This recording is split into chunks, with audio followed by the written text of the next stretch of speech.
I need something to do. Who that is?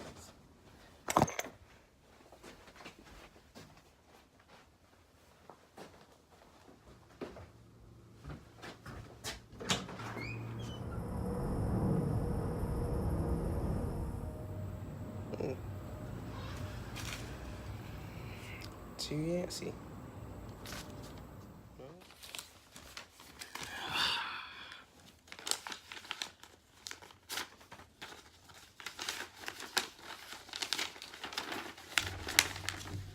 Dear Yancy, my name is Thomas, and I go to Sesame Street High. I was wondering if you could do a video on characterization, since my class has a project coming up and we have to write a short story. I'd love to. Let's get on this right now. Characterization. It's a word we've all heard before, and we think we know what it means, but we really don't. So what exactly is the definition of characterization? Well, characterization is everything a writer does to create, reveal, or develop a character. So, what does that mean? Well, characterizing something can be built off of multiple things. Now, before I can go into characterization, I want to ask you something. Who are you?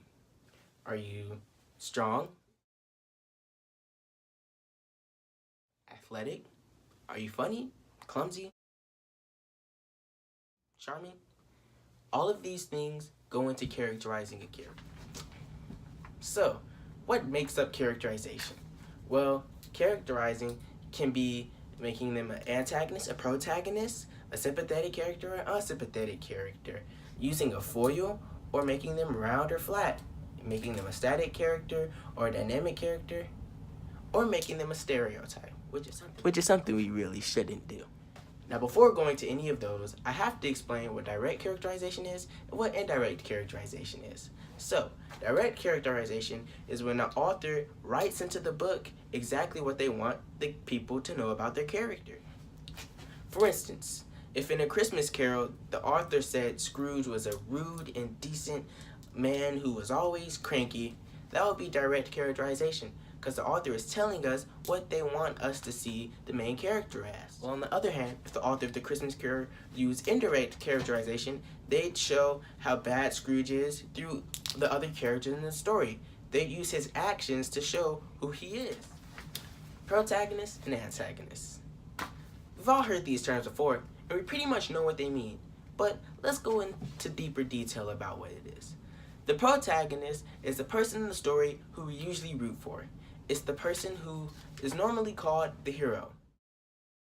You know, the one with the giant sword or the bow and arrow. The antagonist is the main villain, the person who we're not supposed to like.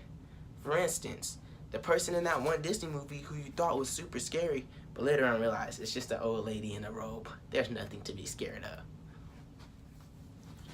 Now, protagonists and antagonists are usually synonymous. You can't really have a protagonist and no antagonist, otherwise the protagonist would just be a main character. Now, what does that mean? Isn't the protagonist always a main character? Well, yeah, but sometimes we can differentiate the two. See, a protagonist always has that goal, something that they're out to do, while the main character not necessarily doesn't have a goal, but they really don't have a goal. Also, an antagonist doesn't really go with the main character. It usually goes with the protagonist.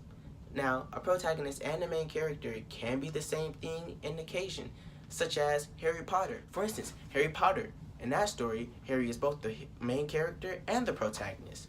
Whereas, in say, Malcolm in the Middle, Malcolm is really a main character. Because while bad things do happen to him, there is really no antagonist against him, and he really isn't out to save anything, so he's just the main character for now. Sympathetic and unsympathetic. Now, we've all heard these words before. So, what do they do and what do they mean in terms of literature? Well, a sympathetic character is the character in a story the author wants you to root for. It's the person who you want to win in the story, the one who you feel sympathetic towards. Whereas the unsympathetic character is the character you don't want to win. The person who is against the sympathetic character, so you're against them. Usually in stories, the sympathetic character is the protagonist and the unsympathetic is the antagonist, as one would think. So, moving on. Foil.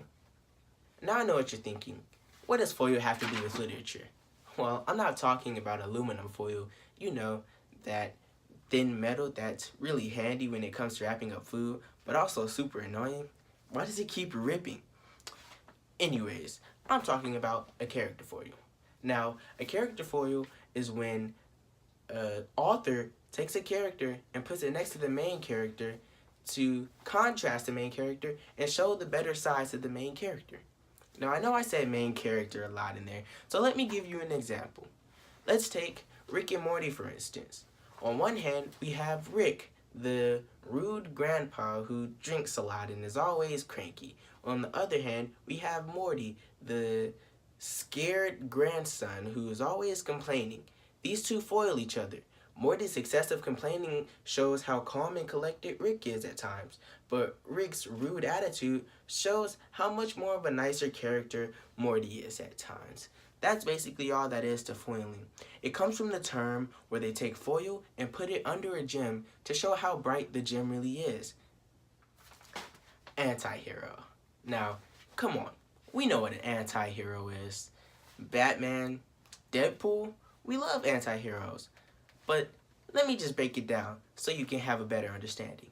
An anti-hero is the hero of a story who also has some antagonist themes about him.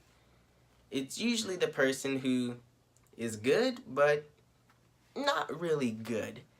They usually do mischievous things throughout the story, but we can't help but feel sympathetic for them. Dynamic and static characters. A dynamic character is someone in the story who has a progression throughout it. From the beginning and the end, they're essentially completely two different people. Usually there's changes in maturity, power level, and a lot more. Whereas a static character is just kind of someone who stays the same the whole time. Static characters don't really have much progression mentally throughout the series. An example of a static character would be Hagrid in Harry Potter. We love him dearly, but he doesn't really change. He's always that lovable guy who helps out from time to time.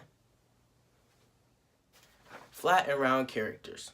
Now, the terms flat and round can sometimes be confused with static and dynamic.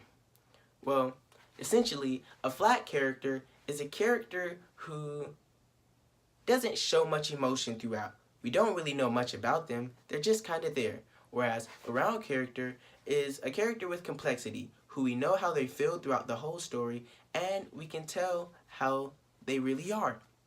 Now, the reason why they're confused sometimes is because people think that round and dynamic are the same, and that flat and static are the same, but they're not. When dealing with flat and round, one tends to think about the complexity of the character, their mental state, and how well they show their feelings throughout the story.